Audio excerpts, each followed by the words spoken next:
Well, good evening, America, and we're happy to be here on Thursday night with you. Of course, you're watching It's Happening Out, America's most popular live gay talk show, and we welcome you.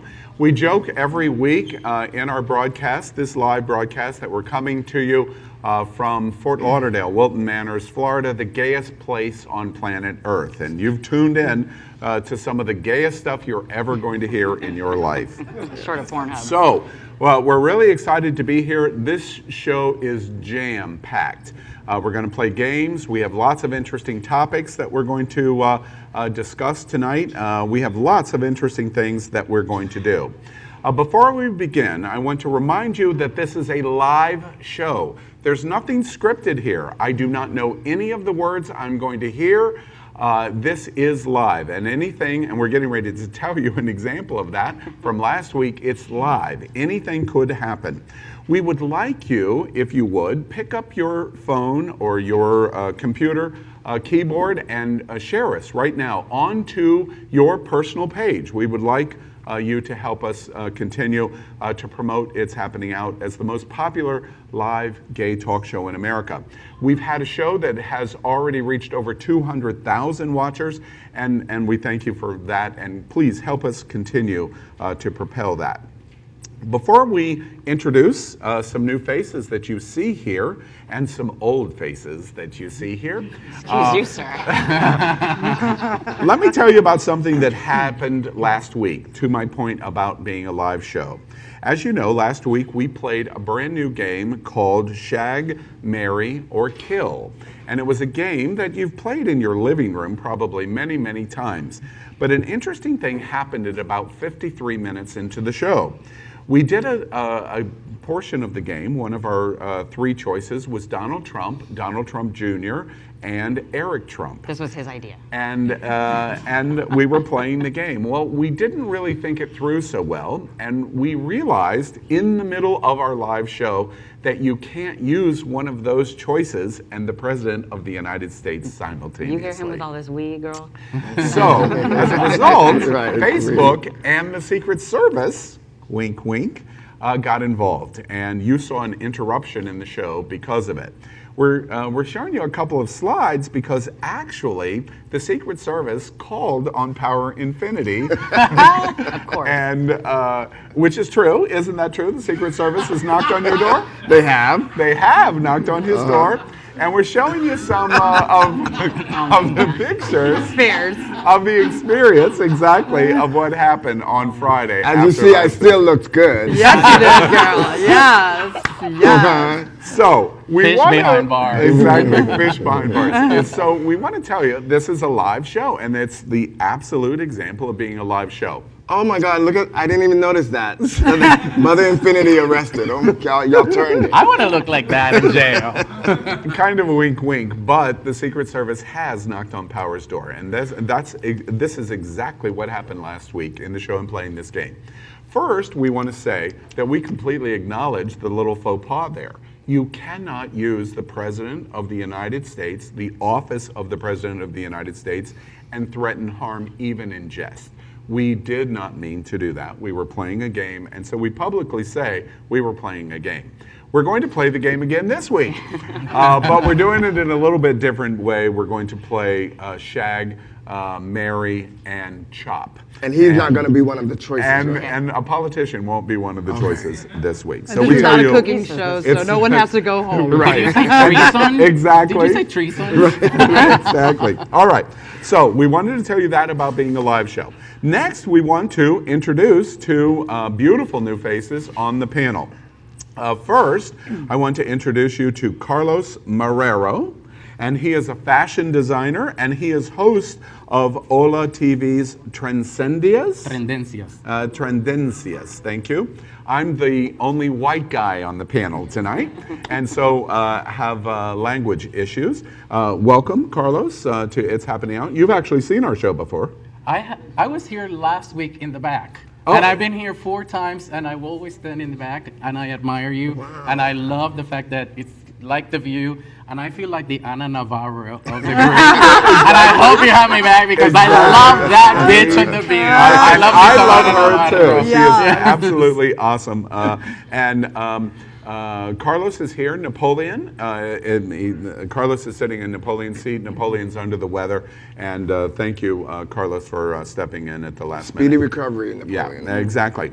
We also want to introduce Josie Malave. Malave. Valave. And Mala means, I understand, bad girl in Spanish. Yes, it does. Yes, That's and, the easy way to remember me. Yes, you know? absolutely. Well, you, of course, recognize her from her reality stint on Top Chef. And we are going to call her Josie, but more accurately, Chef Josie, and we Thank welcome you. you. And you might, well, I'm sure you do know this, you're really historic. When we create the metrics and the Wikipedia page on It's Happening Out, you will be the first woman to appear as a host That's on it, It's history. Happening I Out. can So die now. congratulations to you Thank you, guys. for that. Long overdue. Thank you for having me. I have a Exactly. question. Are you a top? She's married, and the three of us last night ate in her restaurant. Tell us your restaurant Oh, name. Bubbles and Pearls in Wilton Manor. Yes, Bubbles Yes. and Pearls, and it was absolutely fantastic. Thank you, guys. I'll clue you in that Power ate a huge lamb last night, and by saying huge lamb, I mean the entire lamb he ate last night. And you ate a little lighter, and I ate a little lighter. But the restaurant was absolutely excellent. Thank you. Welcome to It's Happening Out, and your perspective that you will provide to us tonight. Thank you for having me. So, well, if everybody is ready, let's get started. And we dive right in at the beginning with headlines. Now, again, for like over 4 weeks, is there anything going on in America? Let's see. There's this little thing called the shutdown. Oh, and by the way, I didn't say this.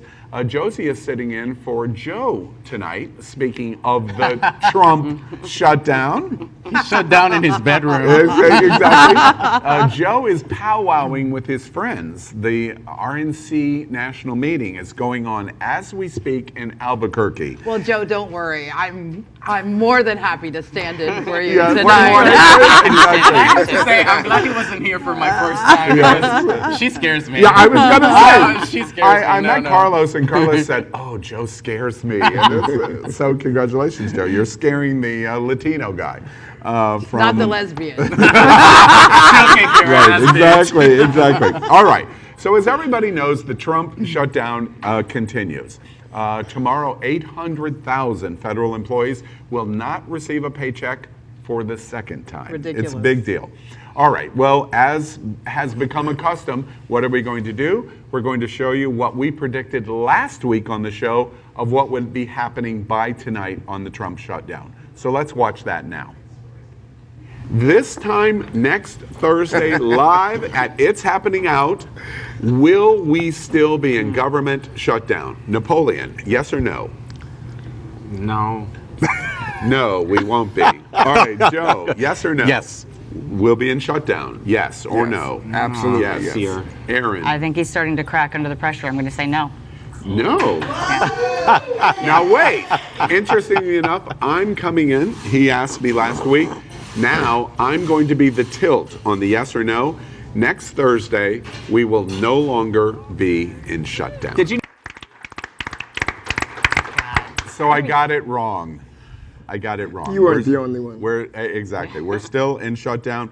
We want to talk about a couple of other things, and we'll see what people have to say about all of this. Next, in our headlines related to this and the shutdown is our meme of the week, something that we're doing now regularly, and we're showing you our meme of the week that we thought was particularly funny and entertaining, and you can see the meme of the week. On top of that, we also want to tell you about fake news. This week, in conjunction with the president and everything in the news about our president, BuzzFeed reported that Michael Cohen had been directed by the President of the United States to lie in Congress. And everyone reported on it.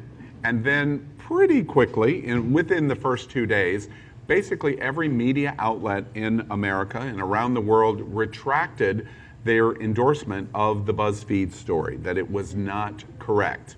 One of the people that was duped in the BuzzFeed story was, as you can see in this slide, Al, the moderator of It's Happening Out. And I posted that this is the impeachable offense if true. Fortunately, I began the post by if true, so I take myself off on the hook a little bit. But fake news is very big in the news this week because it fed right into the president's argument about what was going on in combination with this shutdown, and it diverts attention from the shutdown. Continuing in the political news of the president and this White House, the Supreme Court this week ruled 5-4 to ban trans in the military. We've been discussing it for the last several months. I know this came probably as a great disappointment to you, but the Supreme Court issued a 5-4 decision. In the politics of what's going on this week, we remind you at It's Happening Out, we prove to you why frequently we are so political. Your vote matters. The issue on the Supreme Court decision was because literally one senator, a vote by one senator, put the new person on the court, on the high court, and then turned the court 5-4. And we're likely going to see hundreds of decisions like this in the next couple of years. It's a dangerous time that we're living in right now with the imbalance in the Supreme Court, and you see this happening just, and this is an issue that affects our community directly. Our trans community is a part, they are a part of our community. They are human beings. They are part of our society, and I'm hoping to see many appeals. Yeah, well, we'll see how that goes. So that's the politics of the week. Pretty big news. 800,000 federal employees will not be paid tomorrow. We're seeing all kinds of things where people are doing charity food functions and all kinds of just it makes stuff, you cry. It's stuff that you so don't sad. see in America. What do y'all think about what is going on in the politics this week? I mean, it's a lot to swallow. There's a lot going on. No pun intended there. I'll admit, as the radical at the table, I have a little bit of a hard time crying over access to an institution that marginalizes people as a marginalized person. I'll put that on the table. That being said, this is a sign of, we're looking at the beginning of a litany of rights being stripped away from trans people, from gay people, from people of color. This is, it's a direct effect, it's a payoff of the conservatives coming together, voting in their common interests against other people's rights. And, I think it's a sign that we've unfortunately got to abandon the false hope that the courts are going to always do the right thing and save us. Because, with the federal judges that Trump appointed, with the new Supreme Court justices, I mean, at this point, we're in a rapidly slippery slope. Well, and this is all about us, #stay woke. If our community sleeps on this, then we're going to see our lives affected, Exactly. and more than they already are being affected, Yeah, right? if we don't figure out how to come together and do what the conservatives did, which is vote people into office that will actually, advance our rights as opposed to take them away, then we're going to see this for generations to come. And it's an interesting point, and I want to move to something in headlines that I think is related to this. Congresswoman Alexandria Ocasio-Cortez, of course, our person of the year for 2018 at It's Happening Out, had an interesting week in conjunction with the Trump shutdown. And let me tell you, kind of unwind what happened here to your point of what we must do next. There was an online streaming event this week called Donkey Kong 64. And in the middle of this streaming event, Congresswoman Alexandria came on. Let us show you a little bit of what happened there at Donkey Kong 64. Hello? Hi. Hello, it's fantastic to meet you. Would you like to introduce yourself in case some people don't know who you are? Of course, everyone. My name is Alexandria Ocasio-Cortez. I am the Congresswoman for New York's 14th Congressional District. I'm glad that the Democrats haven't caved, because it's a big thing to cave on, and it's good. Yeah, absolutely. And it's an Thank issue you. because regardless of whether it's for a wall or for anything else, the whole point is that if we caved on this, no matter what the request was, then we're basically legitimizing the tactic of holding people's paychecks hostage. Yes, could I say trans rights, please? I know there's a lot of people in the chat who would love to hear it. Trans rights, absolutely. It's a no-brainer. Trans rights are civil rights, are human rights. Like I just tweeted today that in the United States, we wouldn't have to talk about bathrooms at all if everyone just washed their hands and minded their own business. Equal rights means equal rights. It doesn't matter who you are. It doesn't matter what you're wearing. It doesn't matter how you identify. What I think we have to reassert is that when we say that equal rights for all, we mean equal rights for all, no asterisks, exceptions, fine print, nothing. To Aaron's point, a very interesting moment that somebody of the caliber, new congressman from New York, to come on to a streaming gaming charity event and discuss varieties of issues of equality was very interesting. This was the most millennial headline I've ever seen. I was Kong gonna say, if I was 64. the host of that show, I would have peed on myself. Yeah, I think I he would have gagged. I think and he peed did and pee. pooped. I don't even know. I think he did. Well, an interesting thing, as positive as you all immediately think of that, there was an interesting response. Aaron Sorkin, who wrote The West Wing, directed The American President, is a brilliant writer and director, came on to television and basically slapped Congressman Alexandria down to basically say, grow up. Watch what he said in this package we have for you. I really like the new crop of young people who were just elected to Congress. They now need to stop acting like young people. Okay, it's time to do that. There's a. I think that there's a great opportunity here now more than ever for Democrats to be the non-stupid party, to point out the difference that we are. That it's not just about transgender bathrooms.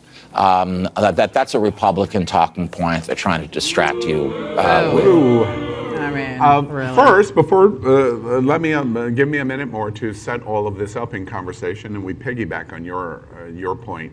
Aaron Sorkin is brilliant. He is an uber liberal Democratic supporter.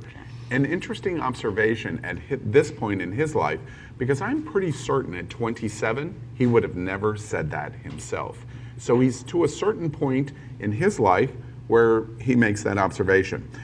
Congressman Alexandria comes back, and we're showing you the tweet that the congressman did. Newsflash, Medicare for all and equal rights aren't trends. When people complain about low turnout in some demos, it's not because communities are apathetic, it is because they do not see them fighting for them. If we don't show up for people, why should you feel entitled to their vote? This brand new congressman basically bitch slaps Aaron Sorkin.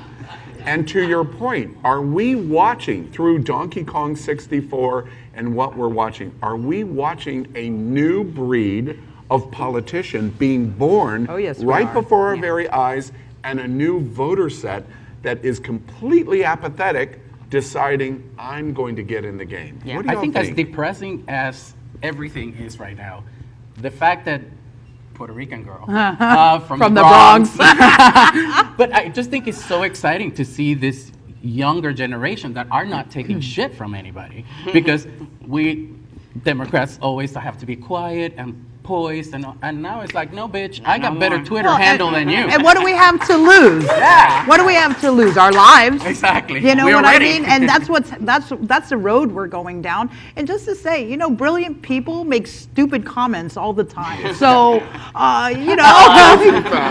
Facebook posts. I mean, Thank you for that. I would like to say that, I think that, and I said this yesterday, I think that we have to realize that in every struggle, a lot of times you have different factions of the same struggle that do not agree. However, these factions still are important to getting to the main goal.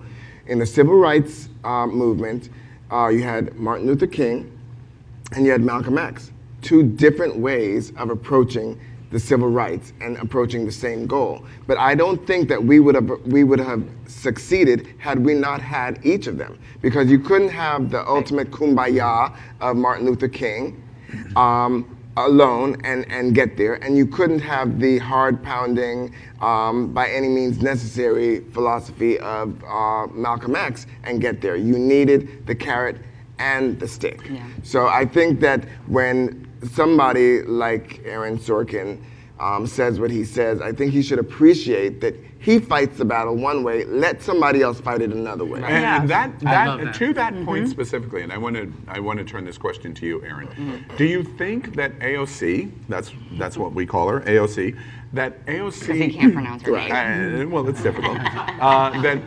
Thank you. Maybe for by that 2020. Too. Yeah. Okay. Do you think that this new type of politician that we're watching, that the very conservative Republicans that have had the approach that they've had for the last 30 years, do you think that they're going to be able to figure out a way to deal with this new cutting edge? Oh, they hate it. They hate her, which I love. And I think we're seeing a cultural shift, and we're seeing a perfect example where AOC is meeting young voters where they are, which is largely online. You know, this is where people hang out. This is where millennials hang out, and there's been such this, it's the cool thing, I guess, for conservatives to do, even in the Democratic Party, to trash millennials. But she's smarter than people think. You know, I want to bring headlines to a close, but to your point, it's interesting. I have been asked repeatedly of the older guy set, why aren't you on VH1 or Bravo doing something like this? And to that exact point, I constantly point out that streaming is exactly where the world is moving to. Yeah. And that's the point that you make in terms of how she's doing it. She's powerful. A big week in politics and the news, and and we're going to watch it closely. Let me close the segment by doing the exact same thing. Are we going to be in shutdown next Thursday when we come back on our streaming live? Is America going to be shut down next Thursday? Yes or no? I'm going to say this time, for the first time, no. We are not going to be shut down. Okay, Aaron? I'm changing my answer. I think he's doing this shit on purpose now. So yeah, I think we are going to be shut down. I think the gig is up. I think it's going to be over. It's going to be over? I think we're in it for the long haul right now. So yes, I think we're going to still be in this miserable shutdown. Yeah, and unfortunately, unfortunately, the break of the tide this week is we're still going to be shut down. I really think Aaron is on to something. They really want to move this to its conclusion. So with that gloomy news, you'll get to watch us next week and see what we said, if we were right or not. With that gloomy news, it can only mean one thing. It's time to have I'd Swallow That, and our Gel Shots game. It's a lot of fun for our Gel Shots game. And before we begin, we want you to watch this on Gel Shots.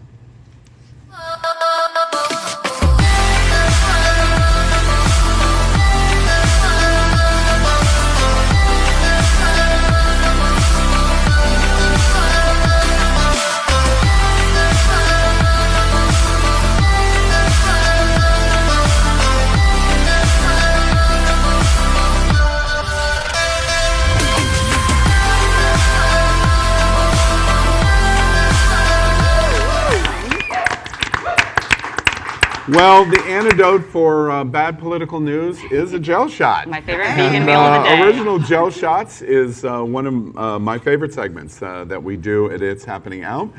This is an agree or disagree game, and I'm going to ask all of the hosts a question. They have not seen these questions until they hear it from my mouth live. And then if they agree, they're going to pick up a shot and they're going to open it and do the shot. And we're going to see if we can cheery up the table a little bit.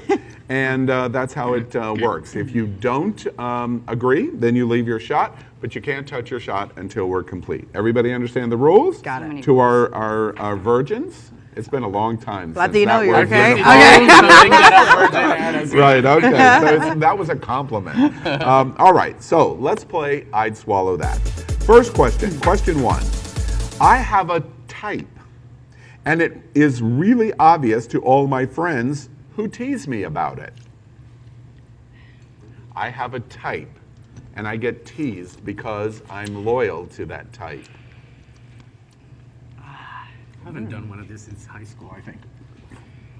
Just squeeze. And suck. Yeah, and so, Swallow. That's good. isn't it? Like Coca-Cola or something. Your type is? Oh God. You know, I'm I'm flirting. Latino. I'm I flirting. like I'm not I like Latino. white guys. Oh, God. And I always say, oh my God, I can't believe I'm gonna say this. The pastier, the tastier. Oh. I want to see veins. I'm not a racist. It's just the type people, so don't hate. You want You powder. got it, honey. Oh my God. I always like Well, little ginger. I hope you've enjoyed our show tonight, America. They're gonna be busy now. I'm sorry. You asked for my time. Am I supposed to lie? No. I already swallowed. You see how uncomfortable he got just to say the word white? Bitch, because you're here. You can kick my ass. Right. All right. Question number 2. I'd swallow that. A MAGA hat worn unironically automatically makes the wearer a bad person. Oh. Makes the wearer a bad person. Nobody agrees with that. No, Well, okay. All makes right. them stupid. But Yeah. makes them sleeping, you All right. know, but yeah. All right. Question number 3. I'd swallow that. I need a drink or two to come out of my shell in social settings. Oh my gosh, we're not going to. I'm gonna start agreeing with things because I need a shot after these headlines, and you're killing me here. Really? All of you are social right out of the gate. You who've asked me to be your wingman like 6 times in the last 2 weeks. I'm not social. I mean, I think I'm pretty introverted, but a drink is not gonna. Not going to It's not going to wake me up. Oh, okay. All right. Very good. I'm curious. Is it different in terms of socialization for gay men versus lesbians? Oh, yeah. I mean, you know, lesbians are very cliquey. I don't know how it works for gay men, although... Gay men are very cliquey. Oh, really? Oh, Yeah. okay. Yeah. Well, all of my gay boys, I mean, they love me, so I never realized that they're cliquey, right? You're part of the clique. Oh, cool. That's what Woo, yeah. You're in. You're in the Yeah. club. You're the token lesbian of the clique. Speaking of being in the club, we were all betting in the production center that you were going to show up tonight in a flannel shirt. Oh. You are beautiful Oh, tonight. thank you. I don't do flannel. Joke. I don't do flannel. All Only right. when I'm in the Midwest. Yeah. All right. I'd swallow that. Question 4. I have difficulty saying sorry even when I know I'm wrong. Wow. Wow. It's a common problem, isn't it? It is. I wish we had I a think straw. it's an affliction. I wish we had a straw for this so I didn't mess up my lips every time I had to suck. But they don't melt, so how are you gonna do that? I know. Just I've seen open your your mouth tongue, wide. Everybody's Power's tongue. But not everybody's felt it. It's an elite club. Not that elite. Question number 5. Personality aside, Donald Trump is the worst president since before the Civil War. You see, I already. Donald Trump didn't works. even Got it. finish. Yes, agree. Joe He didn't even Brookman, my need to friend Joe finish Brookman, the who was question. sitting at the RNC meeting in Albuquerque, New Mexico. We did this question just for you. I'll because you'd be take sitting I'll take there. one for you too, Joe. Right? Same. We're ready for you to come back. I got some words for you, sir. We're missing you, Joe. Of course. We are. That's what I meant. Last question, question 6. I thought you had no gag reflex. There's a line that came out of you. Wait, I frequently have to reemphasize statements that I think might have lost. I thought you didn't have a gag reflex. Is that what you just said? I usually don't. I know, girl. All right, question Must be 6. the light. Last question, I'd swallow that. There are things about my personal life my castmates would probably judge me harshly about. one more time again? Yes. There are things in your personal life that if we knew about it, we would judge you harshly. Oh, there's always something. Yes, girl. Nothing? I think all my castmates are pretty open-minded, and I don't think that they would judge me on anything. You don't think I would judge you? No. Not if you knew it's good for you. Now, be shocked beyond belief, yes, but judge, All right.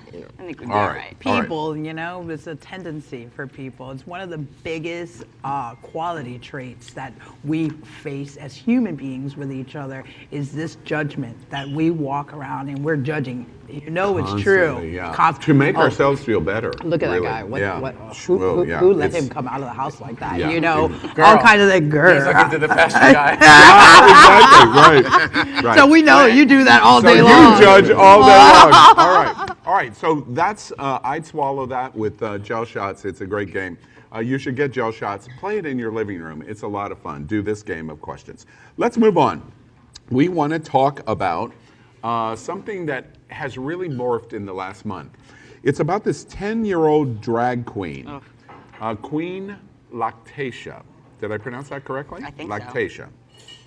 When it first You didn't let us started, have enough shots, by the way. yeah, I know. Well, and Aaron's going to continue to consume. He's going to continue to consume it. When this story broke about this 10-year-old drag queen, we thought, oh, well, this is kind of cute and interesting. And we've been meaning to talk about this for 3 or 4 weeks. The story started to turn darker and darker and darker. And we're going to talk about it. Before we do, let us show you this about something we prepared on Queen Lactatia. Hi, my name is Lactatia. I'm at RuPaul's Drag Con right now. I'm gonna find out who's lactating today. Are you a lactator? Yes, I am. Go on with your day. Let's walk around more.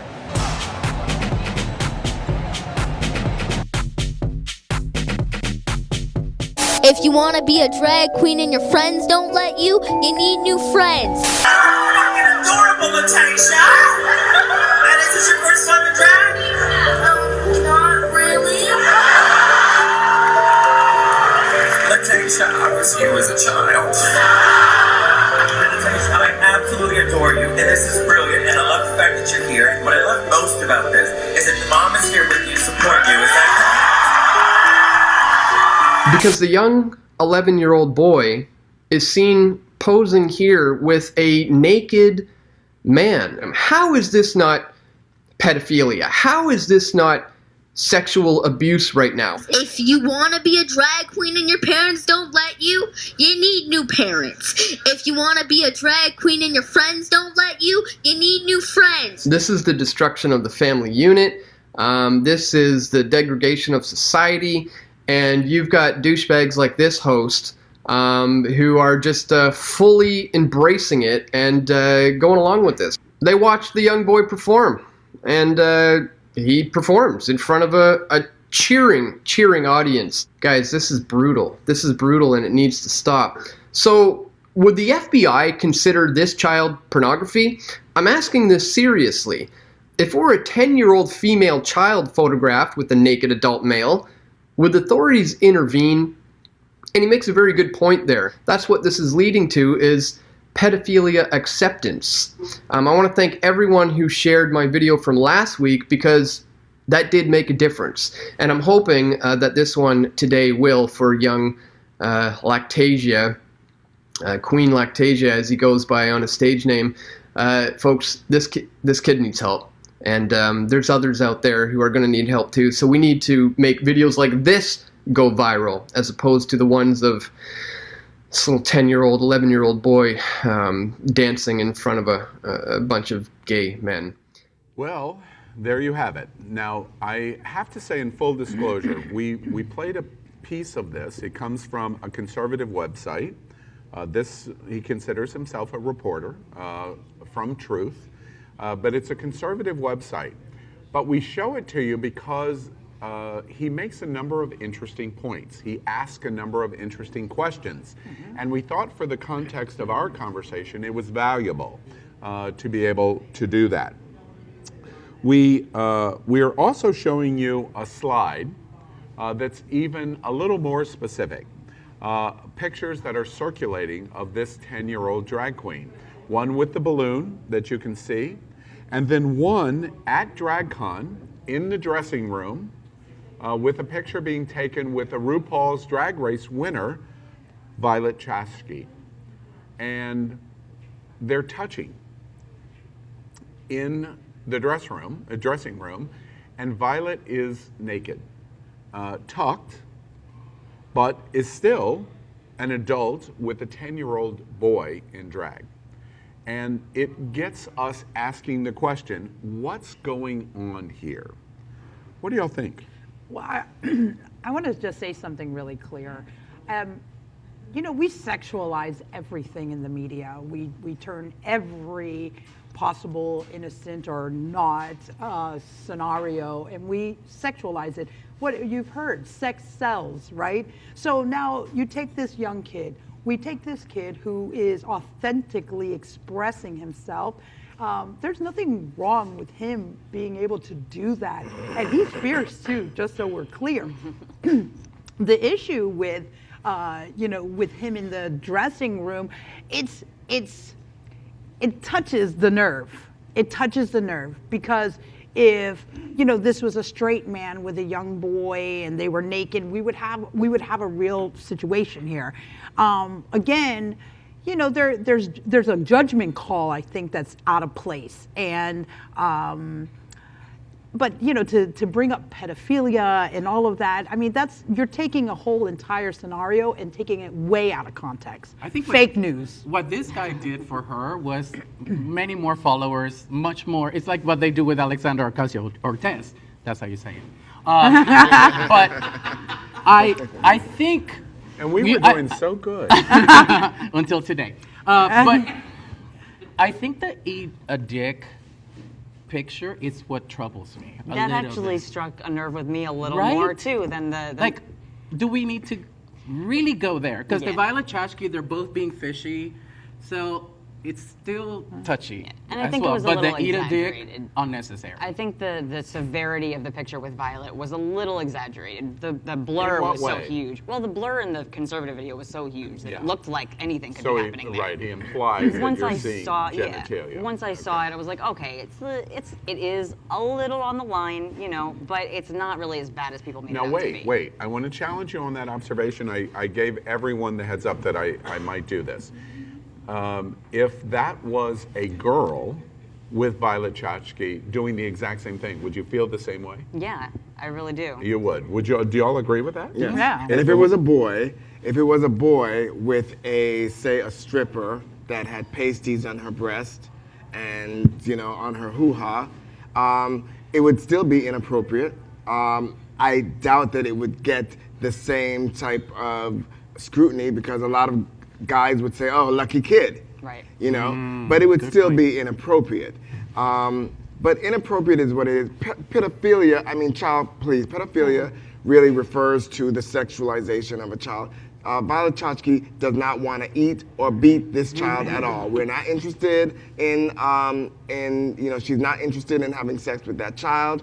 The guy that was making that comment mentioned something about douchebag. I think he was the douchebag for trying to go there and trying to really make something that it really wasn't.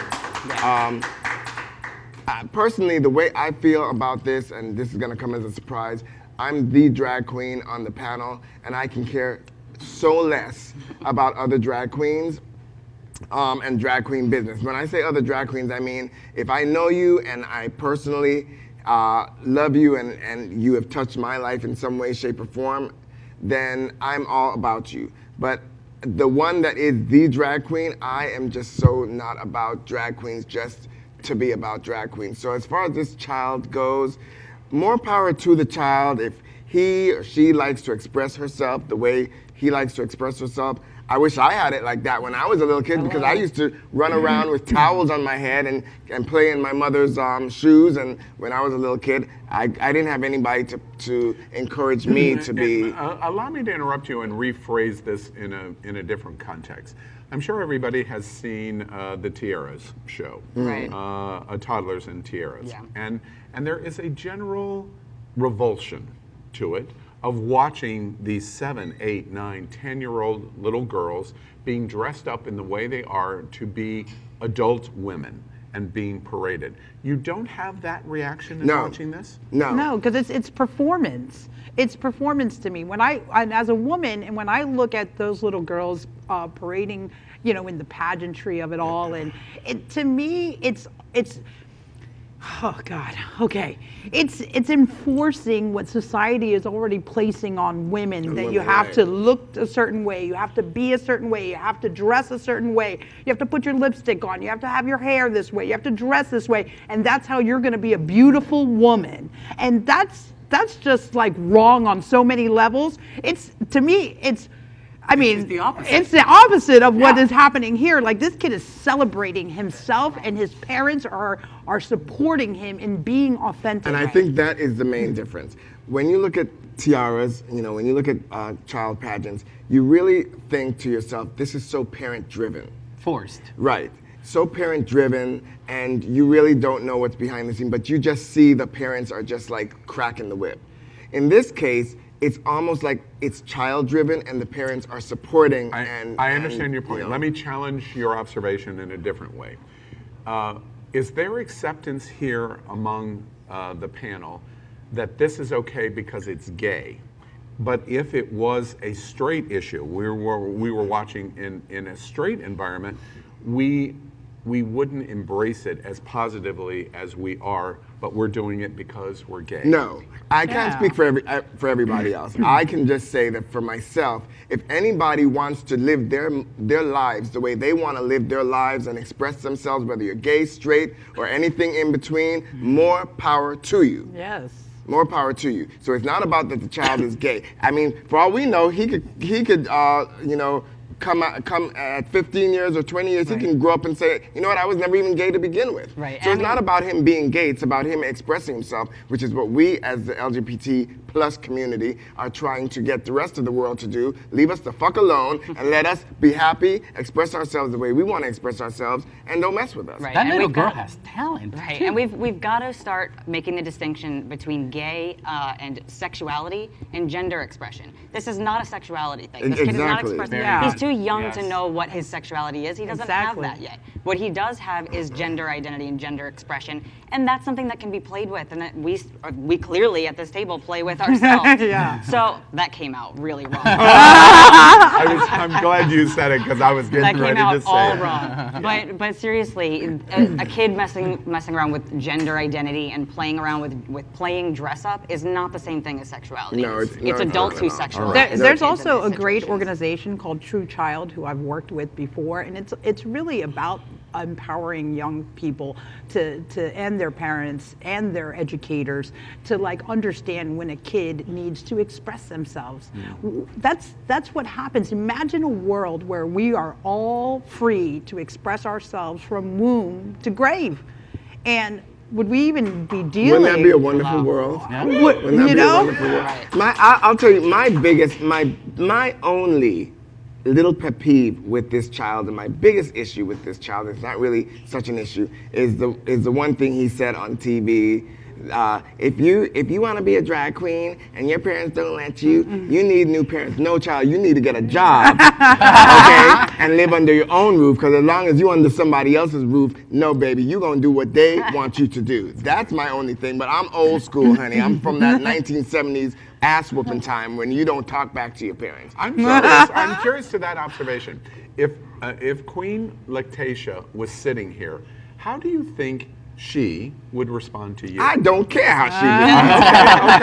Okay. I'd be quiet, child. Right, I got that. I understand that answer. Now, after that answer, how do you imagine she would respond to you? In the years of the profession that you've been in, this is brand new. How do you think, without having that experience, his reaction to you? She'd probably give some young flip lip answer, in which case I'd have to read her. Oh.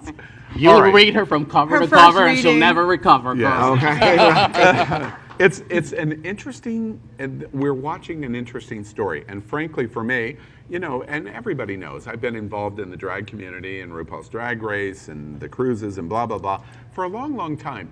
This is new for me.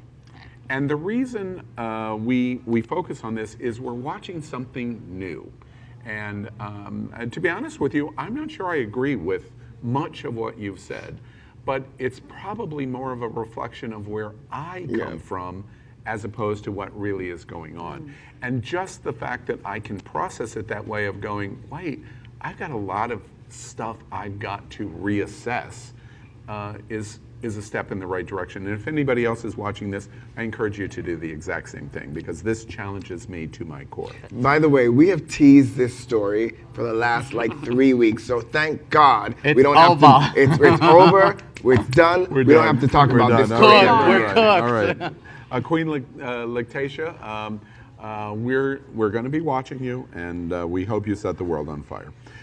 Let's move on and play another game. And we're going to play a game that we call Tell Me Something I Don't Know. As everyone knows, on this panel, our new panel, our old panel, I know everything. And so we'd like you to tell us something that I don't know. Who wants to start? Oh, I'll start because I got some tea. Oh, yeah. So do y'all know that Florida's Secretary of State has resigned today after photos emerged of him wearing blackface in a costume mocking Hurricane Katrina victims? What? Oh, yeah. Oh, y'all didn't hear? Didn't know that. Oh, yeah. Oh, my goodness. I didn't want to bring it up for headline news because I wanted this juicy bit for myself. Yeah. Wow, that is Honey, you took that and you're like, wait, we can move to the next segment now. We're done. We're done. Anybody else? Something I didn't know. Man, mine is so stupid after that. I was going to say. Tell us. No. Wait, no, let's focus on Carlos. No. I'm just, We're ready. no, mine is so stupid. You go, please. No, we're not moving off of you, dude. It was a fashion thing, and Tell you can us. wear white after Labor Day, people. I'm And in white. It's been all over the news, and people, we can release that, and we can release the cargo shorts, by the way. Carlos, Was that Plaid for is the lesbian? in. Plaid is in too. I'm in white jeans. Thank Yeah, you. I know. Thank you. Ooh, I did it for you. Oh, thank you. So somebody else tell me I loved that. You in style. Thank you. All right, I have something for you. all right. My wife calls me short for something, JS, and after this fun fact, you're probably going to understand why.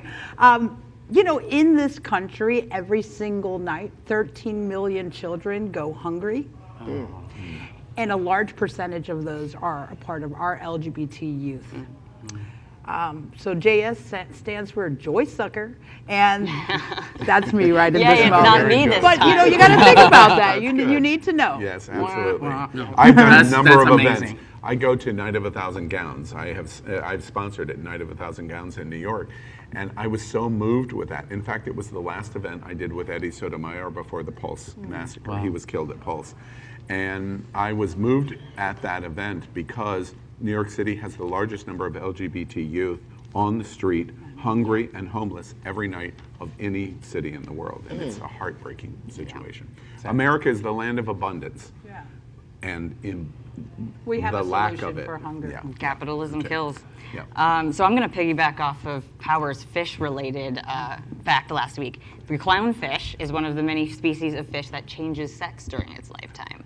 Ooh. Yes, they're transgender fish. So a school of clownfish is a hierarchy, and there's always a female fish at the top. Al, shut up. Don't talk. Just don't talk. I live for that, actually. Right? Yes. The school of clownfish, there's a female at the top of the hierarchy. When she dies, the most dominant male changes sex to female and takes her place. Oh, wow. Yeah, so how's that for throwing all your gender Al, don't ideas talk. out That's the the window? fishiest comment I've ever heard. Wow. There's no winning this conversation. That's very interesting. Thank you. All right, so you have told me something I didn't know. Let's move on. Another interesting topic happened this week, and that's something that we haven't done on It's Happening Out, especially in the gay community, because I'm not sure we even care about it. But let's talk about the weather. This last week has been the coldest week in the United States in 3 years. What's going on with global warming? Well, one of the smartest men on the planet, our president, has basically explained to us what the problem is in our thinking about why the weather is so cold. Watch this. President Trump took to Twitter Sunday to mock global warming. He said, quote, "Wouldn't be bad to have a little of that good old-fashioned global warming right now." The president, who is a known critic of climate change, was referring to the Arctic blast that is affecting much of the country right now. Climate change scientists note that even though the planet is getting warmer, it doesn't mean it can't get cold in the winter. Also, the effects of climate change vary over time and place. The Arctic blast that much of the country started to feel on Sunday is originating from the polar region. President Trump has a long history of denying climate change and has pointed it out on Twitter before. Just last November, he said during another cold spell, "Whatever happened to global warming?" Well, first off, it was cold this last week. Just unbelievably cold for a very large percentage of the United States. And climate comes back into topic again. What's going on with global warming and climate change? It also intersects this report that we just showed you. I thought was very fascinating because the president basically says this is fake news. He has said since actually before he was elected, that climate control issues and climate issues are fake news. And this piece I thought was incredibly funny because it wasn't NBC or CNN or ABC, it was the Weather Channel. I mean, really. And the Weather Channel doesn't have a whole lot of political bent in terms of wanting to sell the story to defeat the president in the next election. So it was a big deal in terms of the issue of saying, confusing global warming and cold temperatures. What's going on here in terms of the climate? So the question is climate change real? And my answer to that would be, is a pig's pussy pork? Of course it's real. Okay, of course it's real. And I think we in the gay community probably take it for granted, the whole climate change discussion, because I think that most of us think that it's just such an elementary thing to even debate. It's science. I mean, it's like debating, is the Earth flat? I mean, I know there's some people that believe that the Earth is flat, but for the most part, we got satellite pictures. Yeah, we widely accept that the Earth is round. So it's just not even something that we maybe take up enough or as much as we should. But to even ask the question, I think just really once again proves that he's just stuck on stupid.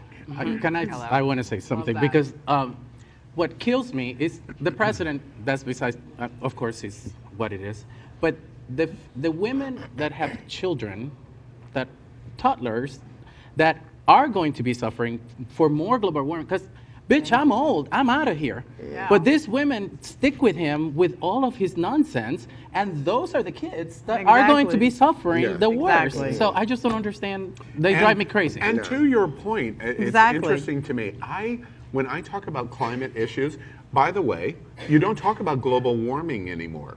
They have dumbed it down to talk about climate change as opposed to global warming because of the contradiction that the president has put out for the last 2 years, that global warming can't mean that it's also cold. Right. It is climate change. Well, ironically, the cold winter is a direct effect of the warming in the Arctic. And, you know, I find it funny that Republicans love science so much when it comes to trans people, but they don't love science when it comes to climate change. All of a sudden it's fake. Okay, just saying. Just saying. I mean, our crop growth took a 20% hit last year from this. This is huge. I mean, this is going, like you said, this is definitely going to affect kids that are being born today. Refocusing the observation on climate, after all it's happening out. Is climate change an issue in the gay community? Is it in front of us in any way? It's an issue in the human community. I understand, but mine is very specific. Why don't you see this discussed a lot in the gay community? I think so if you notice in activism, and there's a huge LGBT community a part of being activists, okay? Those are the enlightened gays, right? Then the other gays that we have, and I'm not gonna single you out, but you know, then we have those guys who think that we can just flow through this world and be unconscious of our surroundings, of our planet, of our actions, of everything, right? we better start, the gay community as a whole needs to really like wake up to climate change or global warming, because all those wonderful vacations we love to take to those exotic islands, like I'm going to Bali in May, and I don't want to be taken out by a tsunami because global warming is creating this change and shift in our oceans. What about all those awesome cruises we love to go on, right?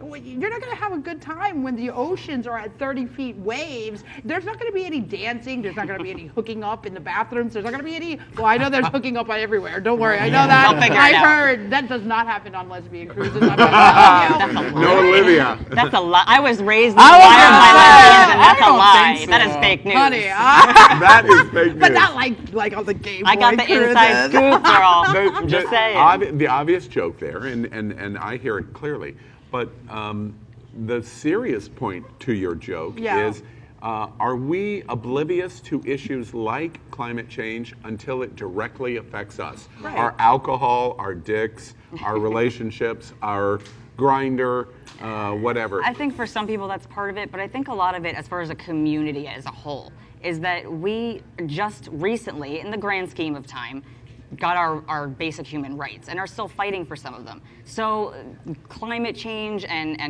our environmental issues are kind of, we needed to get to them later. And later is now. It's time to start paying attention, and it's time to start getting involved. Well, and I think that's a great way to close this segment. Later is now. I think what I'm hearing from you is it's important, but we're not paying attention to it to the degree that we should. With the heavy news about climate change and the coldest week in the last 3 years, let's play another game. And this is a game that we talked about at the top of the show that had us, that had the Secret Service knock on Power's door. So let's play it again. Let's be careful. Right. And our game is called Shag, Marry, Chop. Now, here's how it is. We're going to suggest 3 people, and we're going to put these in front of you. Our hosts here have not seen the choices that we have given until you see it, and you're going to see it on the screen. And we're going to ask our hosts to select who would they shag. We use the word shag as a keyword for having sex with, Everyone a harsher knows what that word means. of F, right? a Austin Powers word, but it allows us to get out of adult content at YouTube. Or marry, meaning I would like a long-term relationship with this person.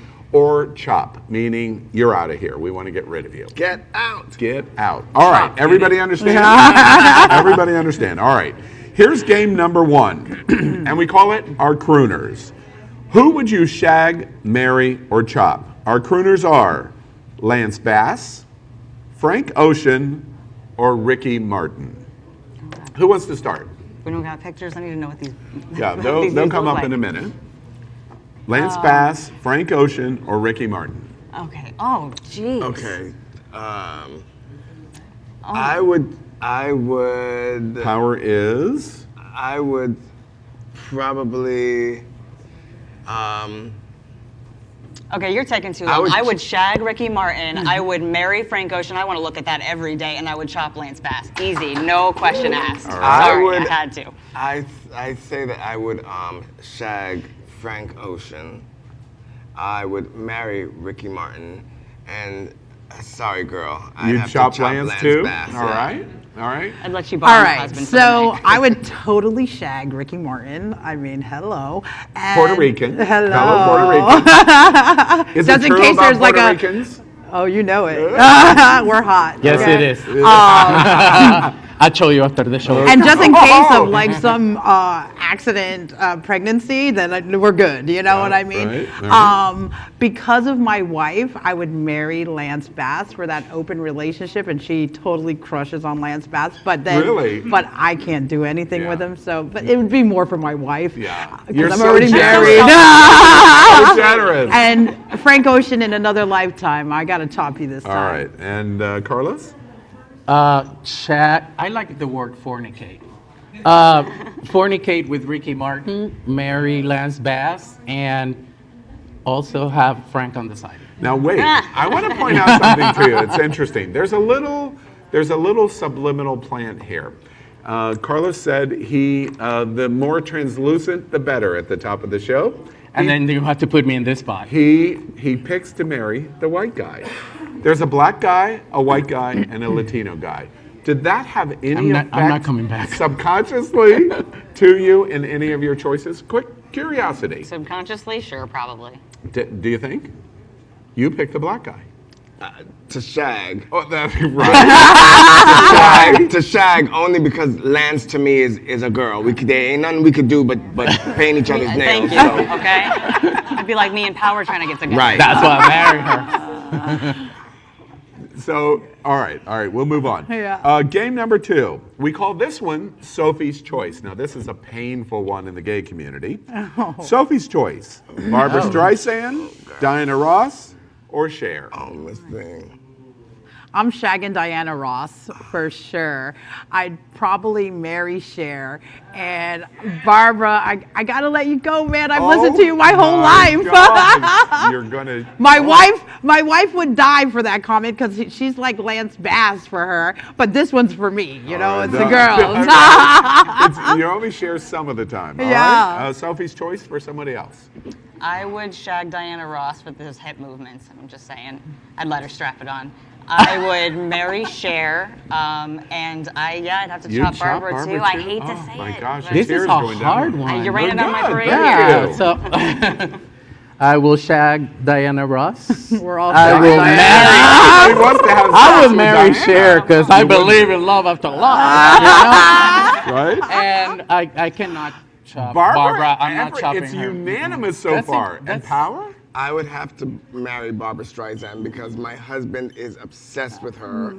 And so I would have to bring her home to him. Oh. Girl, I would, can I just say I'd shag No, both you're Diana gonna and play. Cher? Who are you shagging? Well, I would have to say Cher because Diana Ross reminds me of my mother, and I cannot. So yeah, I'd have to chop. I'd have to chop. Out of respect, Miss Ross, I'd have to chop you. Okay. Exactly. All right. Before we do game number 3, giving you a little clue of what's going to be involved in game number 3, we want to give you some breaking big gay news. Oh. It's happening out, breaks the news on one of the big events of 2019, and that is the brand new announcement. We're among the first in the world to tell you who's going to be on RuPaul's Drag Race Season 11. Watch this. Fierce. RuPaul's Drag Race is back, and it's bigger than ever. Just meet my new queens. Annie. Are you ready for a show? Yeah! It's season 11, bitch. You better let a bitch know. Giving them life so right from head to toe. Bringing that heat when it's 26 below. London, Paris, New York, disco. Blown up TV and radio. Next level vibe so fly you can't ignore. So sky high, she's super dope. This season, go wig, or go home. Since long ago, she got the glow. She overflow, it's stereo. Wherever you go, look out below. She about to blow. I'm about to lash out. Intergalactic, Earth to Pluto. Superstar boss all through the cosmos. Bigger! It's always better. Get dragged into the phenomenon.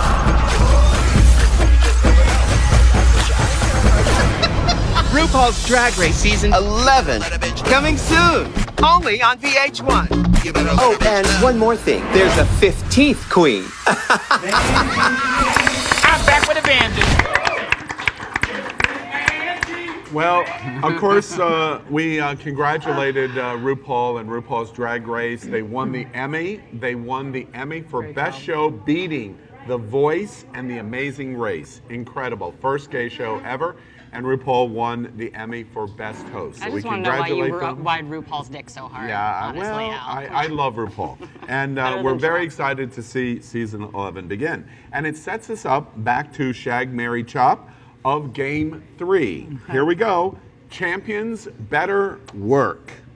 These are all champions from RuPaul's Drag Race. Chad Michaels, Alaska, or Trixie Mattel? Who would like to start? I'll do it. All right. I'll chop Trixie. Nope, shag first. I'll shag Alaska. Alaska. I'll marry Chad. Marry Chad. And chop Trixie. Chop Trixie. All right. Who else? I'm shagging Chad. I'd marry Alaska, and I'd chop Trixie. That looks like a high maintenance. High maintenance, yeah. True. Who's next? I'm gonna have to say I would shag Alaska. She seems fun. I would marry Chad. He's really sweet. And yeah, I'd chop Trixie. I don't know who she is. You don't know who Trixie Mattel is? I'm sorry. I just want you to see how excited Power is about this song. Because she loves drag queens. I watched the show. All about the drag queen. So. Who would you shag? Well, Alaska is my girl. Is that who you're shagging? I guess The rumors about Alaska, by the way, are true. I don't know what those are. What are they? Well, for your interest, they're true. Okay. I would probably shag Trixie Mattel. I'm just going based on his boy picture. I would marry Alaska because I know that he's fun, so we could have a good time. And I don't know. No, I have to Cher. Chad Michaels is the most famous Cher impersonator in the world. Okay, she got chopped. Yeah, okay. All right, final game. Game number 4 of Shag, Marry, Chop. We called this, first off, Napoleon is sick, and now he's really sick. We called game 4 our Supermen. Oh. Okay. Your choices are Christopher Reeves, Henry Routh, or Henry Cavill. Brandon Routh, you mean? Brendan Routh, Yeah. sorry. Brendan Routh, sorry. I thought the last three all looked the same. Yeah. They do not all look the same. This one is really That wow. was terribly, terribly whitest. We'll go with that. All right. Jeez, I mean, I'm gonna shag Henry Cavill, marry Brandon Routh, and chop Christopher Reeve. Okay. Is he even still alive? No. So it's easy to say. chop That's easy him. to chop him, yes. It doesn't- wait, this is a game. Yeah, It's I got- not we're real. You're not playing. sleeping with Henry Cavill either. You're not? Yes, I have to explain all of these rules. Who else? This one is easy for me. All right. So I would shag Brandon Routh. Hell yeah. I would marry Henry Cavill to make sure that he cannot and will not ever go to Napoleon. And the game is over. I will unfortunately have to chop Christopher Reeve. I love, wait, you're going to marry out of spite to prevent another person to be happy. Yeah, no. Because I dare. Right? I'm shagging Brandon. Actually, I think I want to shag Henry because he looks like really butch. Yeah. And if I'm gonna do a man, he has to be a man. Did you see Okay. Mission Impossible? He was so far more than Superman. Mission Impossible. Oh, yes. Oh my gosh. He turned it. I'm gonna Netflix turned it tonight. Yeah. Okay. Oh, for sure. Oh. You're gonna be with your wife. Come, baby. Hey, baby, let me show you Lesbian's got that our one baby guy. daddy All right, here. so you're going to shag him. I'm gonna shag Henry. I'm gonna marry. I'm gonna marry Christopher Reeve because we're gonna pretend like he's not dead right now, and I'm gonna just like let Brandon go. All right. He's young. All right, and Carlos? Shag Henry, marry Brandon, and he's already chopped. So. All right. All right. So that's our game, Shag, Marry, Chop. Can somebody tell me in production, are we still on the air? Are we still on the air? Apparently we are. We did better this week. Yes. No Secret Service coming. All right. No it's a mugshot fun for game. me. We're going to play it more in the future. No mugshot for me. A big article appeared in the last week, which was really interesting. And it talked about the big fight that took place between Ariana Grande and Pete Davidson. You know Pete Davidson, of course you know Ariana Grande. Pete Davidson is on Saturday Night Live. And last summer they got engaged over the summer, and they opened the show briefly. They opened the show on Saturday Night Live this last fall, announcing it, and now they have broken up. Well, an interesting thing happened in the breakup. Literally, tens of hundreds of thousands of people commented on it in social media, and it was almost all against Pete Davidson. And surprisingly, in the gay community, the overwhelming comments of why they were happy about the breakup was because Pete Davidson was ugly. And he tweeted and talked about it and specifically said in a tweet he had no idea he was so ugly until people told him. And this article talked about, in the gay community, why we are so obsessed with looks over other qualities. What do y'all think about what's going on here in this situation? There are plenty of other reasons to trash Pete Davidson, so, you know. I mean, I don't know. First of all, vanity is an original human sin, not an original gay sin. Everybody is vain. Everybody is concerned about looks and obsessed. We were just talking about the pageant thing a minute ago. But on the other hand, my thinking is maybe we place so much value on our looks because for so long society didn't place value on our lives. And it's been a kind of a practice that we've fallen back to maybe subconsciously, but I don't know. I think that might be part of it. Well, I think he's freaking hot. Really? I think there's something very sexy about him. I don't know if it's because he looks like. But oh yeah, those tall skinny guys. That looks, Big lips. I think he's hot too. I think there's something very sexual about him, and I don't know. Yeah. And I know he will appreciate that observation. but I think the point of the article of why so many people reacted to him is it doesn't even allow the acknowledgement that people are interested in different things, and you're interested in one thing, and you're interested in something else, etc. This was more, it's like the Grindr phenomenon of you're rejected instantaneously, boom, boom, boom, boom, instantaneously based on the picture or the statement of, and I'm not on Grindr, but like the no fats, no femmes, no whatever the third one is that they say that You does are not so- arrive. You see the side eye I'm giving you right now? Please. I love my phone, but I took a screenshot. Okay. He's there, bitch. That's not true. Fake news. The point is, do we marginalize ourselves instantaneously of go, you don't meet the profile that I want or the look that I want?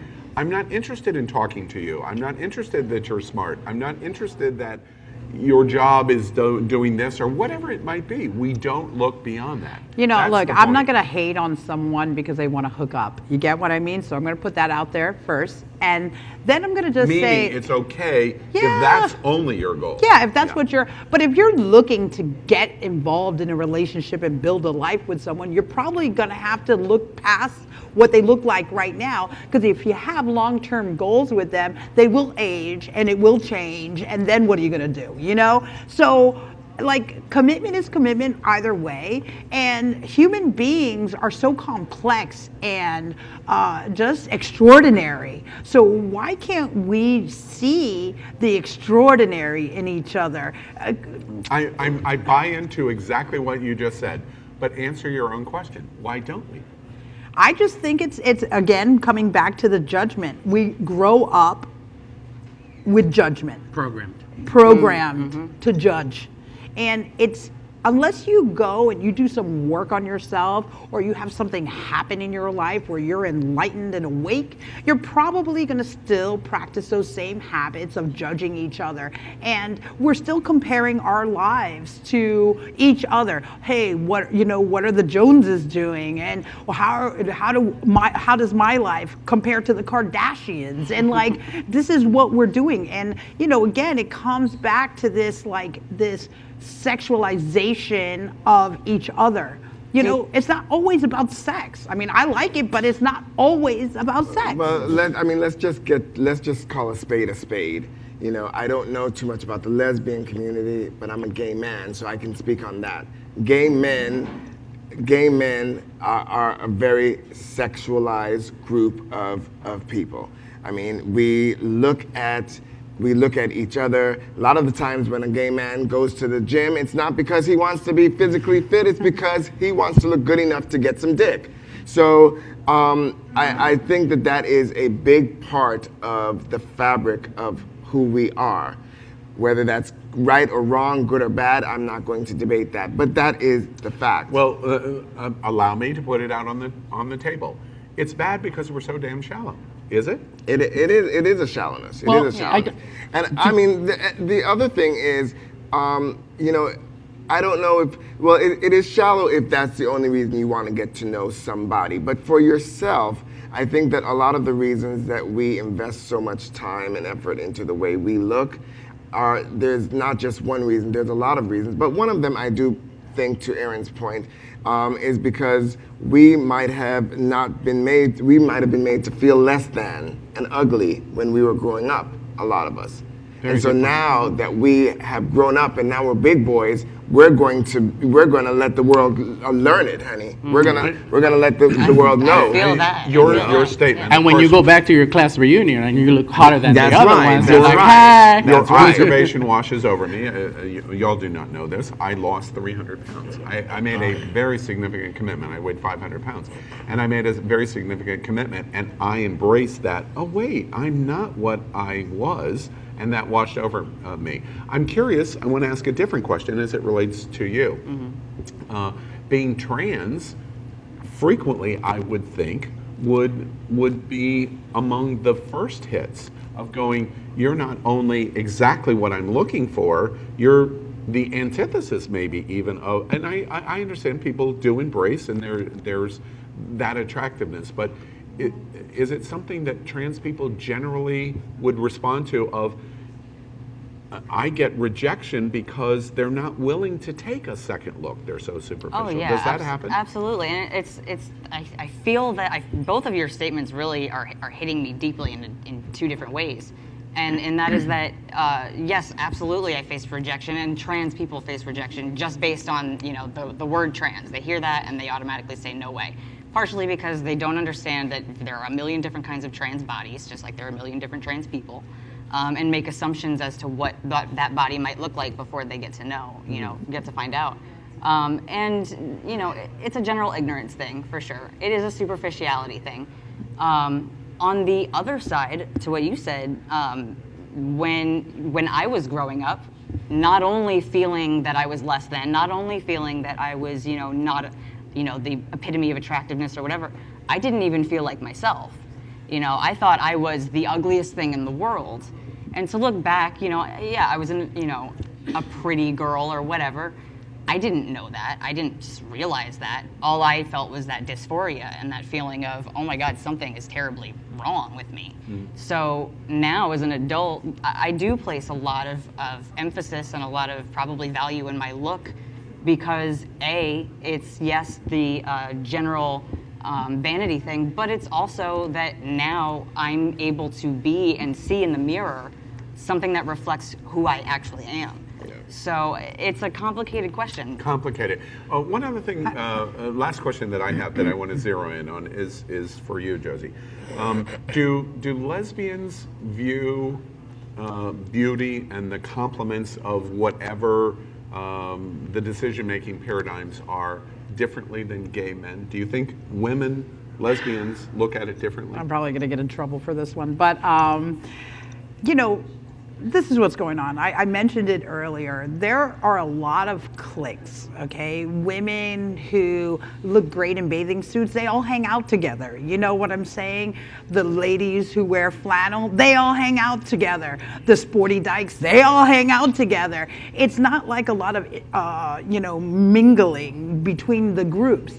And it's sad to me because again, there's a huge distinction, feeling good in your skin and looking good in your skin. That's subjective, that's on you to make that decision. And, being able to see the beauty in people, it's like, to me, that's just an elevated consciousness. You get what I'm saying? We have to be able to go past and never judge anyone who likes to be a gym rat and wants to get that 6-pack or 12-pack or whatever they call it now, and work out and do their cardio all day. Great, good, get shredded, awesome. And if that makes you feel good about yourself, that makes you wake up in the morning and go and live and impact people's lives in a positive way, awesome. That's what gives you BDE. Yeah, let's do it, That's what gives you the big dick energy. BDE is big dick energy. Okay, yes. BDE. Oh, you know about it. Yeah. No, I had said recently, the lesbians have more big dick energy than any men have big dicks. Yeah. Just saying. Yeah, and it's a fascinating conversation to me because our community, and I'm fervently supportive that there's gay culture and gay community. But I'm frequently surprised that we embrace and talk about diversity, but in brass tacks, we frequently are not diverse, which is what I'm hearing you say. And it's something that I think we have to focus on. And it brings me to, when we talk about diversity in the community, the article was very fascinating. I want to move us on to the ultimate diversity in the community, and that is Stonewall. We know that Stonewall's 50th anniversary is coming June 30th, 2019 in New York at World Pride. And each week it's happening out commits to the road to Stonewall, the march to Stonewall, of celebrating gay icons that have helped bring us to this point in our lives and our history of gay civil rights. Tonight, we are celebrating Bayard Rustin. And I have to say, until Aaron brought him to my attention and our attention this week, I had never heard of him, and I'm really glad you did. It only took me 18 weeks to bring some intersectionality to the show. Yes. Well, if you just said to say something interesting, then yes, I agree. No, I'm only Nice kidding. try, Of nice course, try. you're right. You tried. I did. I tried It's okay. to shot. Napoleon's not here. You had to, fill in for Exactly him. right. Bayard Rustin was a gay black activist as early as the 1940s, coming out of World War II. And he was asked repeatedly his thoughts about sexual orientation rights and black civil rights. And Bayard Rustin was very involved in the civil rights movement with Martin Luther King, Dr. King, in the early 1960s, and was asked many things about joining gay rights movement in the early 90s with the civil rights movement, and frequently rejected that idea. He was very focused in the gay rights movement and did many, many different things, which we want to bring him to your attention. So each of our hosts is going to tell you something about Bayard Rustin and some of the things that he said. Let's begin with Power. Well, Bayard Rustin helped to organize the March on Washington for Jobs and Freedom, that famous march that took place with Martin Luther King on the I Have a Dream speech. And he also worked to bring the AIDS crisis to the attention of the NAACP. Now, quote from Bayard Rustin. Bayard Rustin said, "Every indifference to prejudice is suicide, because if I don't fight all bigotry, bigotry itself will be strengthened, and sooner or later, it will return on me." Interesting. Aaron. Well, by the 1950s, Rustin was actually an expert organizer of human rights protests 10 years before the March on Washington. In 1958, he actually played an important role coordinating a march in England in which 10,000 attendees demonstrated against nuclear weapons. So he was kind of multifaceted in his activism. Bayard Rustin said, "When an individual is protesting society's refusal to acknowledge his dignity as a human being, his very act of protest confers dignity on him." Carlos. Well, I have to be honest, I didn't know about him. I'm that gay. So thank you for bringing him to me. And I did a little research. I practice meditation and some Buddhism. I'm a little bit of all, but I love the fact that he studied under Gandhi. And it wasn't until he was photographed with Gandhi that the whole press took over and exploded, he exploded all over the press because they were saying that Gandhi, they just were not happy with it at all. And Bayard Rustin said, "Every gay who's in the closet is ultimately a threat to the freedom of gays. I don't want to seem intolerant to them, and I think we have to say that to them with a great deal of affection. But remaining in the closet is the other side of prejudice against gays, because until you challenge it, you're not playing an active role in fighting it." No, that's awesome. That's an awesome observation. And Josie. Well, Bayard Rustin, you heard, was hanging out with Martin Luther King, but he was actually his key advisor during the civil rights movement. Bayard Rustin said, "We need in every Bay and community a group of angelic troublemakers." I love that word, angelic troublemakers. Bayard Rustin was really interesting to me this week in learning about him because in a time period that you could not be black in a time period where you certainly couldn't be gay. He was the worst of all, a black gay. And for him to be so centric in activism and being so closely associated with Dr. Martin Luther King, I think is fascinating. And the fact that, frankly, I didn't know about him is a reflection of why the Stonewall celebration of 50 years is so critically important. I am distressed as I learn about him, and again, I thank you, that probably the majority of gay men under 30 years old may not even know what Stonewall is or couldn't identify where Stonewall actually physically existed, much less explain what really happened and why it's important to the gay community. It distresses me and why we're so committed to doing this each week. I have to say to you then, Bayard Rustin said, "If people do not organize in the name of their interest, the world will not take them as being serious. And that is the chief reason that every person who is gay should join some gay organization. Because he must prove to the world that he cares about his own freedom first. People will never fight for your freedom if you have not given evidence that you are prepared to fight for it yourself."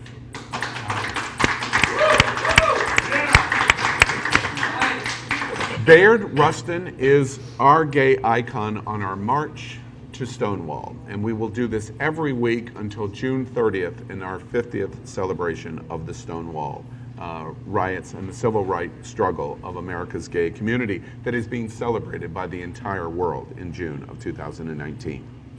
Let's talk about something else that was big in the news this week, and that is more racism talk. Now, we've had a lot of conversations here. Both to my right have been quite clear on their feelings of race. An interesting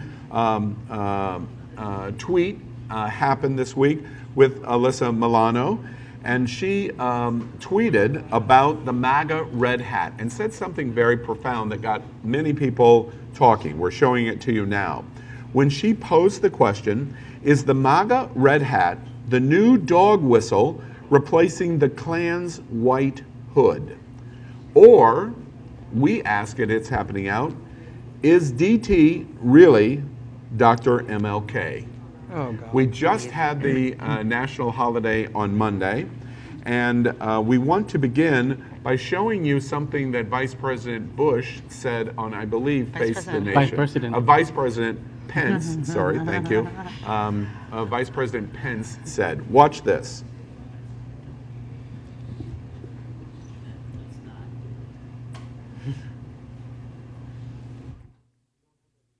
Okay, I'm told, no problem. What Vice President Pence said this week is he made a comparison that he used excerpts from I Have a Dream, Dr. King's speech, to make the comparison that the purpose of reality, of the commitment to reality, is very important in freedom, and that's exactly what the president was doing, and made a causal connection between Dr. King and the President of the United States. It got quite an uproar. And then Alyssa Milano makes the point of the dog whistle of the red MAGA hat being the new replacement of the white hood of the Klan. What do y'all think about what we're watching this week in terms of racism and the comparison of trying to get onto an anti-racism bandwagon because of Dr. King's holiday this week? Okay, well, child, first of all, these are two different topics. So let me tackle both of them. The first one is the MAGA hat the new symbol of, or the new symbol of the white hood or what have you? Yes. Yeah, it is. Now, I don't think that every single person that wears a MAGA hat is a racist. However, that's not the issue. The issue is that hat now synonymous with racism, bigotry, fascism? Yes, it is. it's been hijacked. Those that are in hate groups, Nazis, neo-Nazis, the white supremacists, KKK, they have proudly come out and claimed the president and that damn hat as their own. So yes, the hat is now synonymous with prejudice and bigotry. That's the first thing. The second thing about the unmitigated gall and nerve of Mike Pence to compare, the Ku Klux Klan of a president to the honorable Nobel Peace Prize winning Dr. Reverend Martin Luther King is just astounding to me. I mean, the only thing those two have in common is they both like Kentucky Fried Chicken. Oh. That's it. One built bridges and the other one attempts to build a wall. Hello. That is it. They cannot be further apart than humanly possible. Yeah. Other thoughts? And to your point about walls, Martin Luther King also delivered speeches in East and West Berlin and influenced East Berliners to tear down the Berlin Wall. So I think he's exactly, like you said, exactly the opposite of Trump.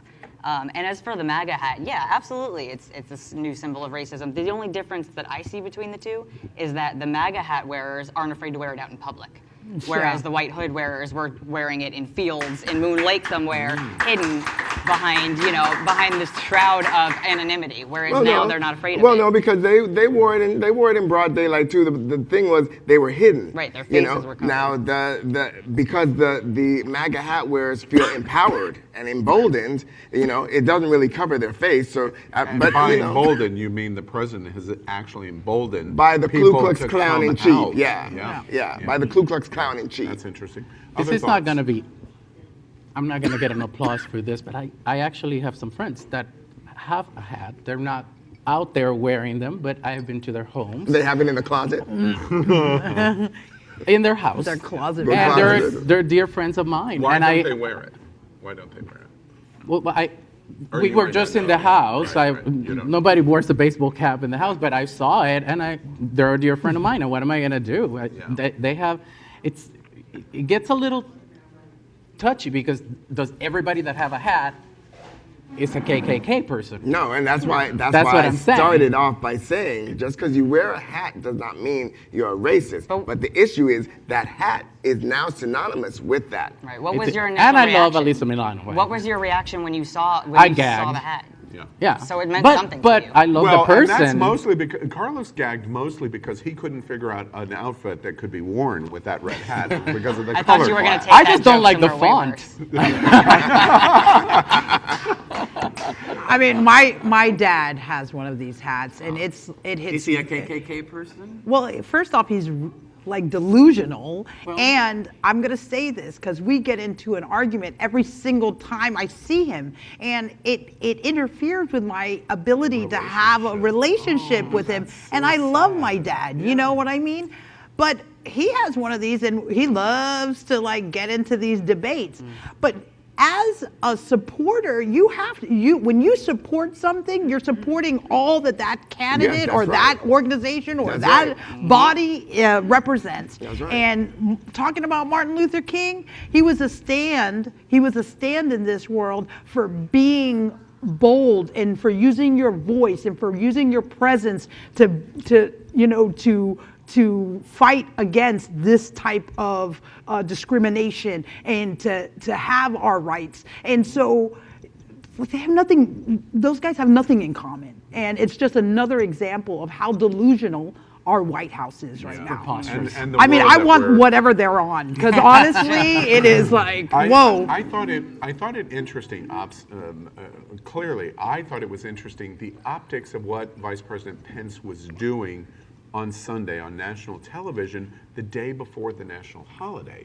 For him to make the comparison to Donald Trump and Dr. King the day before the national holiday did nothing but infuriate, because he already had the extreme supporters already. There was nothing about Dr. King he was going to say that would have wooed any of his tribe. And so as a result, I wondered if he wasn't just fishing to be offensive. And to that fact, I want to close the segment on the MAGA hat by quoting what Martin Luther King III said on Monday at the national celebration in Washington. He responded to Vice President Pence's interview on Face the Nation by saying, Dr. King would have said love, not hate, is making America great again. And I thought that that was a beautifully positive way to say, I don't really care what the vice president is saying about Dr. King. You're not a Dr. King, because this is what Dr. King would have said. Not so, in a million years. interesting thing. One other thing that is really big in the news this week, a little bit of change of subject, is really historic. Parent Magazine is a magazine that's been in existence for 92 years. We're getting ready to show you a slide about it. Not as long as Betty White. Our topic is gay parents. Are we enough for our children? Because a very interesting thing happened. The February issue of Parent Magazine, published for 92 years, in February is going to be the first time ever a gay married couple will appear on the cover of the magazine with their children. Historic. But equally historic to this incredible feat is almost immediately a conservative organization called 1 Million Moms immediately had backlash. And they have called for a national boycott of Parent Magazine. And one of their justifications was that Parent Magazine sits on coffee tables in doctors' offices and dentists. And children will see this magazine with 2 gay men and their adopted children on the cover. And they will convert to gayness. And apparently they will instantaneously turn gay. Besides the achievement of Parent Magazine, and I completely congratulate them for their choice, Yes. what's going on here in terms of gay parenting and adoption? Let's freshen our subjects up on that. I want to speak because my brother is also gay, and he's been with his partner for over 30 years, and they have 2 kids. That one of them is in university, the other one is in high school, and they're the most adorable human beings. They didn't come out gay. They're straight. They have girlfriends, and I am so. When I saw that cover, I just said, well, just color me green and call me Gumby. I was in that heaven. You know what I mean? I was just like, wow, this is happening while I'm alive. I never thought that that would happen.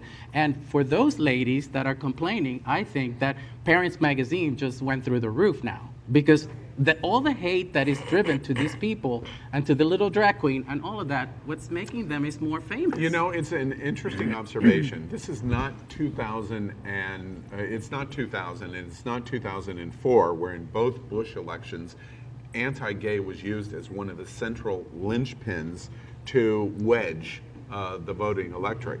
What we have seen over the last 10 years especially is that when they do that, it actually backlashes on them, because the very significant majority of Americans are supportive of gay rights. Even gay marriage is sitting now in the upper 70s percentile of acceptance. And so when they do that, they actually harm themselves. I'm sorry, you know, but I think a really good statistic for us to all recognize is, while there may be 1 million moms in uproar about this, you know, parent cover, what we need to remember is that every single day at any given time, there are 700 to 800 children transitioning out of foster care into the world unprepared and, you know, expected to be contributing to society. Contributing human beings in the society. And we have something to say about people who step up and want to give home and love and nurture, you know, and compassion to these young kids. I mean, that's how twisted we are. We're hypocrites sometimes, you know? And the 1 million moms should check in with themselves, because, you know, it's okay to do one thing, but it's not okay to do another. 1 million moms, probably more like 1,000. Yeah. First of all, check their Facebook page, girl. The numbers don't add up. Right. And those 1 million moms could take 1 million seats, girl. Yeah. They are right. Have 1 million seats, girl. Their outrage. Truly, their outrage is my delight. Yeah. I love it. I live for it. And I live for it. Interesting to the observations here we were just talking about the connection of the black gay civil rights activists and Dr. King this week with the national holiday. In Atlanta is a predominantly black focused activism organization called the Southern Poverty Law Center. And when Parent Magazine placed this gay couple, married couple, on the cover, and there was this response.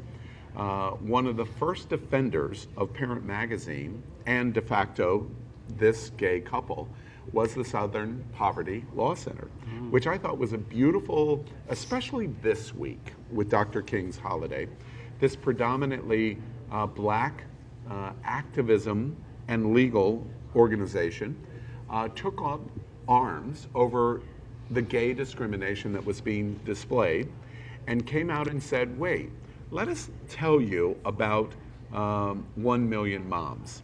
And they summarized the activity of 1 Million Moms to the conclusion of saying, we move them into the category as an American hate group. That's right. And I thought beautifully done by the Southern Poverty Law Center.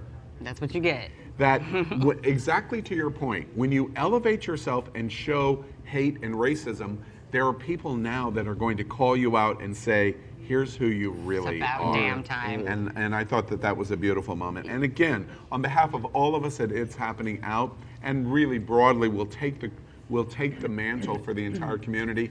We congratulate Parent Magazine for taking a historic step of their 92 years. And can I just say one thing, because as the person at the table who I've mentioned a couple times before, I have an 11-year-old at home.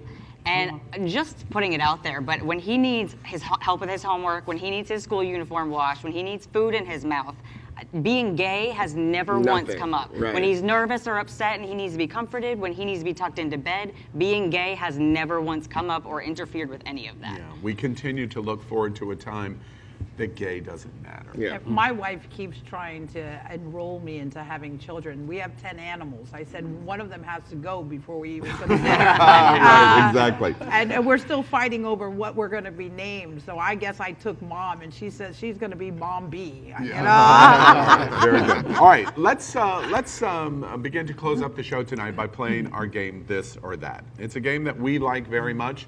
It's a choice game, and it allows all of us to express on a variety of different topics. And we're going to play This and That, kind of an abbreviated version. We're only going to three questions tonight. So everybody understands the rules. You're going to choose this or that. All right. Question number 1 of This or That at It's Happening Out.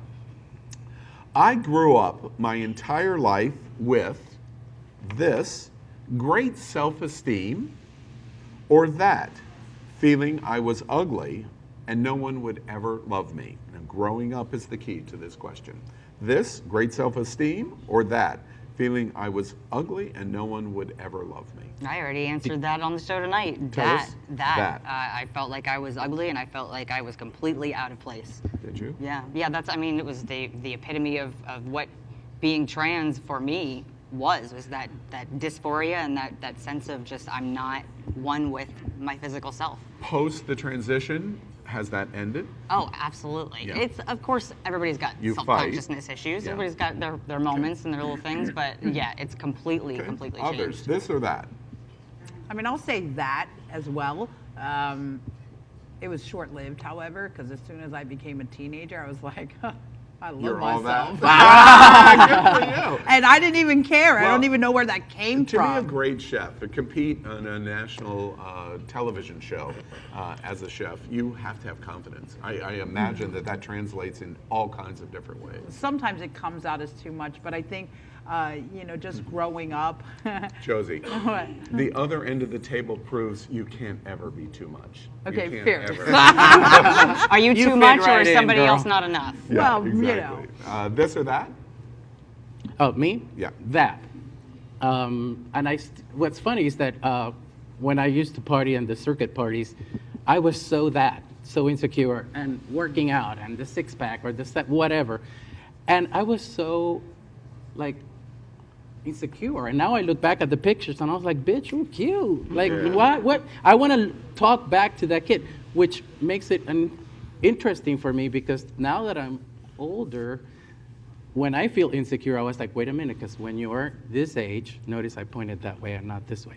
When you're this age and you look back, you better live in the moment and love who you are. Trust me, you've got whole daddy vibes going on. Don't worry about that. Yeah.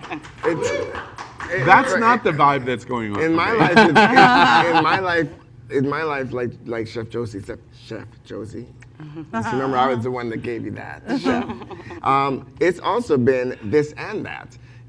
You know, when I was a teenager, you couldn't tell me I wasn't fly, I wasn't dope with my Gumby and my high top fades and my Jerry curl. You couldn't tell me I wasn't the shit. When I became a young gay man, I kind of thought I wasn't good enough. Now I look back at the pictures of me and I'm like, I was hotter then. I was hotter then than I am now, and I'm hot now. Okay. All right. Question number 2. This or that. Question 2. I think the concept of labeling yourself gay or straight is this still very prevalent, or that becoming a thing of the past with this new generation. This or that. It's still prevalent, or it's dying out. It's expanding, but it's still very prevalent. Prevalent. Okay. Yeah. Others. This. Prevalent. I mean, yeah. Prevalent? This. Yep. Prevalent. Yes. Prevalent. Told you, Okay. labels get you laid. We got a lot of work to do, and we mentioned this earlier. Don't we hope for a time? You've just proved it. We're not there yet. But we have miles We're to making go before we sleep. Yeah, miles to definitely go before we sleep. We I get love a that phrase. magazine cover. That's right. This or that. Final question number 3. The best way to get over a breakup is this. Get back on the horse and start dating again. That. Become a recluse for a while and lick your wounds. Or that. Go out and party with your friends and forget relationships altogether. That.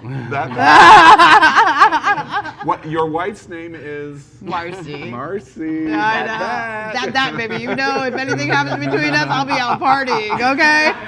No worries. I love Chef Josie. And Carlos, too. You two, not so much. Oh, wow. It's all right. I was just going to say, I was going to answer like you. There have been times that is this, and there's time that is that. But then you have to add that. So I think all of that. Because sometimes you want to recluse. The game, Carlos. Pick one. This, that, or that. Get back on the horse, be a recluse, or just go out and go wild. I'm going to say that. Recluse for Be a a while recluse. to You heal would be a and find recluse yourself and again, heal. and then Okay. come back. Interesting. I'm very strong on this, and I post on this a lot. Absolutely not get back on the horse. Your heart has to heal before you can open it up to anything else. Okay. Exactly. So you're a that. I'm that. Yeah. Okay. I'm that, but for the same reason. I feel like you need to go date yourself for a while. Yeah, and love yourself again first. That's a fantastic observation. I love that. Okay, well, that's our game, this or that. Before we close up, I'm going to go to my favorite new thing, and I'm going to do something a little different. Because of time, we ran out of being able to do the game. However, I'm going to come to Power in a moment because I want to hear, Power has my favorite new thing, and I want to hear it. And next time we get together, I'll be asking y'all. So my favorite new thing is a game we play, and I'm going to ask Power to tell us. I have absolutely no idea what he's getting ready to say. I thought I was going last. You are. You're going to be the only one that gives us this. Oh, okay. So Wait. It's all about you, girl. You would have loved this moment. It's all about you. I love it. Yes. Okay. So my favorite new thing for the week is Al Ferguson and my It's Happening Out production cast and family. Why? Because this past weekend, I threw a charity event, and I've posted on this, and I've publicly thanked Al, but I want to say this on camera, on TV. Thank you, It's Happening Out. Thank you, Darren. Thank you, Jared. Thank you, Steve. Thank you, David. Is there anybody else? Chris Swoner. Frank, of course, Garcia. The whole It's Happening Out production team, and Al Ferguson. I threw a charity event this week, and it was a huge success. Al came up to be a guest judge, was not paid, did this out of the kindness of his heart, was a guest judge, and this happening out gave me a beautiful gift, which was an opening package, an opening video package for the event, which really just elevated this event and this beautiful charity. And they did not have to do it. You know, there's so much technical magic and so much technical wizardry that goes on behind the scenes. And for them to take their time, their effort, and their energy out of their very busy schedules to do this was amazing. Thank you so much. Thank you, Al. Thank you, family. I love you guys so much. Thank you. Yeah.